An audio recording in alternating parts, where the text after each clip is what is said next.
আল্লাহ সুবহানাহু ওয়া তাআলা হচ্ছেন সবকিছুর স্রষ্টা। তিনি আসমান, জমিন, লৌহ কলম, চন্দ্র, সূর্য, দিন, রাত, পৃথিবীতে যা কিছু সবই তিনি সৃষ্টি করেছেন, আর আমাদের সামনে রেখে গেছেন চিন্তা করার অসংখ্য নিদর্শন। আল্লাহ তাআলা পবিত্র কুরআনে বলেছেন, আসমান ও জমিন উভয়ই একত্রিত ছিল, পরে আমি উভয়কে পৃথক করেছি।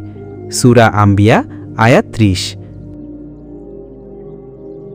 আধুনিক বিজ্ঞানীরা যাকে বলে বিগ ব্যাং, কুরআন ১৪০০ বছর আগে ইঙ্গিত দিয়েছে।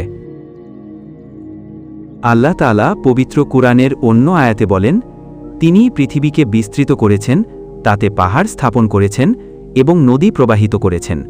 সূরা রাদ আয়াত ৩। অন্য আয়াতে আল্লাহ বলেন, তিনি রাত ও দিনকে পর্যায়ক্রমে আসতে দেন। সূরা নূর ৪৪।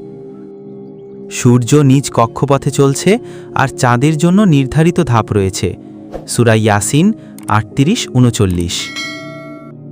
আল্লাহ আকাশ থেকে বৃষ্টি নামান, যা থেকে সবুজ গাছপালা, ফসল, খেজুর গাছ আর আঙুরের বাগান তৈরি হয়। আর পশু পাখি, গবাদি পশু সবকিছুই মানুষের উপকারের জন্য বানানো হয়েছে। এটা কোরআনের সূরা আনামের ৯৯ নম্বর আয়াতে বলা আছে।